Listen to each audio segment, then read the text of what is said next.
Hello, I'm Sebastian. Welcome to Nine Nar Trees podcast. Today, I will summarize and review the book.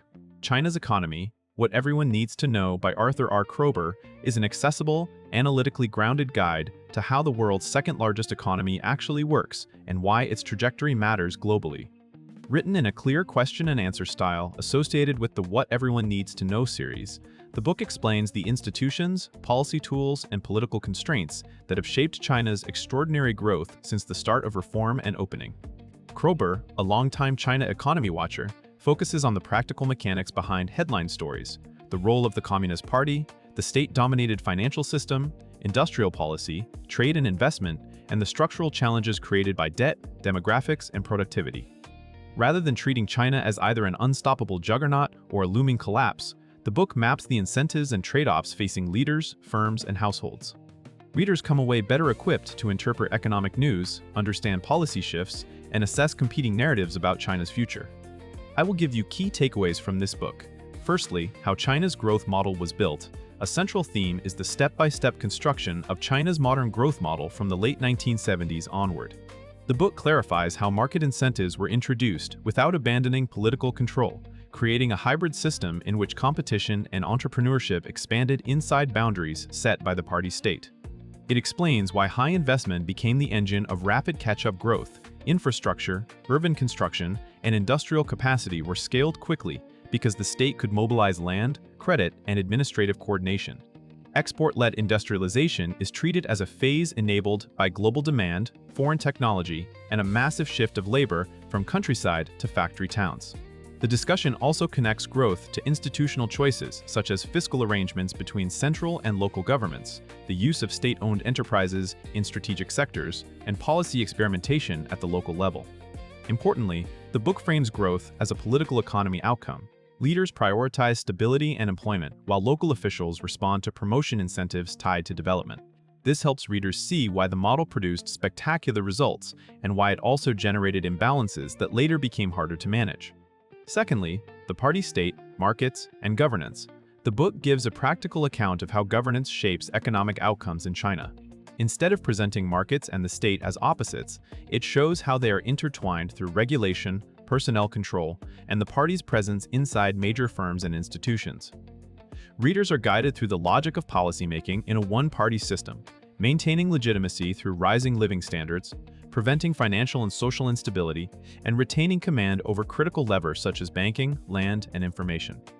It also addresses the division of responsibilities across central ministries, provincial governments, and municipal authorities, emphasizing that local governments play an outsized role in investment and implementation. This governance structure can enable rapid mobilization and long-term planning, but it can also create misaligned incentives, opaque decision processes, and uneven enforcement. The treatment of corruption and accountability is framed as an economic issue as well as a political one, because it affects capital allocation and business confidence. Overall, the topic equips readers to understand why policies can be decisive and fast-moving, yet sometimes produce unintended consequences when local imperatives collide with national goals. Thirdly, finance, debt, and the allocation of capital. A major part of understanding China is understanding its financial system, and the book outlines how credit is created and directed. It explains the dominance of large state-controlled banks, the role of policy guidance in lending, and why deposit-based banking supported an investment-heavy growth model. The discussion highlights how financial repression, such as controlled interest rates and limited alternatives for household savings, historically helped funnel cheap funding to favored borrowers. At the same time, it explores the risks that arise when credit expansion outpaces productivity, rising corporate leverage, local government financing vehicles, and property-related borrowing. The book also addresses shadow finance as a response to constraints in formal banking, describing why off-balance sheet channels emerge when demand for credit exceeds official supply or when risk is pushed away from regulated balance sheets. Importantly, the analysis treats debt not just as a number but as a governance problem: who bears losses, how defaults are managed, and how political priorities influence restructuring. This helps readers interpret periodic tightening and easing cycles, as well as the broader question of whether China can reduce financial risk without sacrificing growth and employment. Fourthly, trade, technology, and China's place in the world economy. The book situates China within global trade and investment networks, showing how external integration reinforced domestic transformation. It explains why joining global value chains accelerated industrial upgrading, how foreign direct investment transferred know-how, and why export competitiveness was linked to logistics, scale, and an enormous labor pool.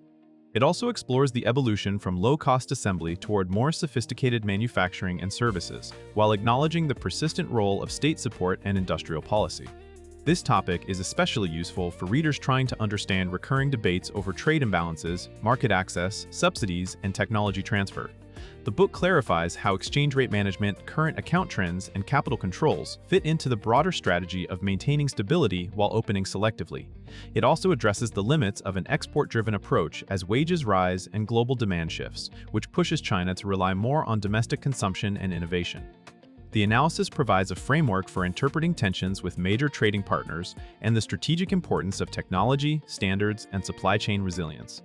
Readers gain a clearer sense of how domestic priorities and geopolitical competition shape economic choices. Lastly, structural challenges, demographics, productivity, and rebalancing.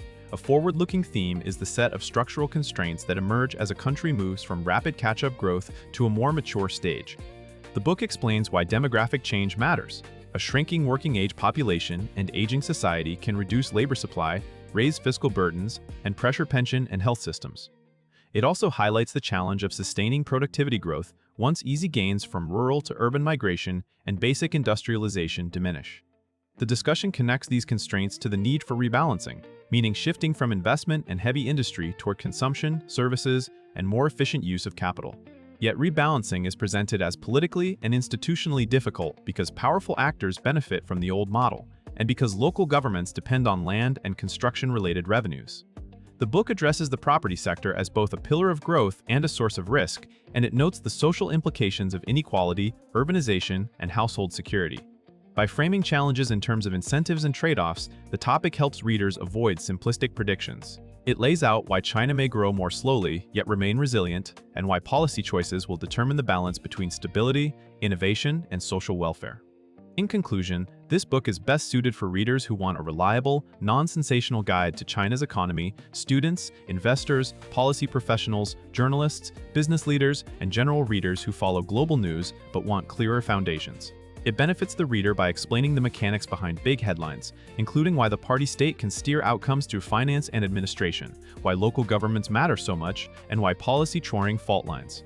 That understanding helps people make better judgments about risk, opportunity, and the likely direction of policy rather than reacting to dramatic narratives of inevitable dominance or imminent collapse. Compared with many books that focus mainly on ideology, personal leadership, or isolated case studies, Kroeber provides a structured, economy-wide map of institutions, incentives, and constraints in a format designed for quick reference and cumulative learning.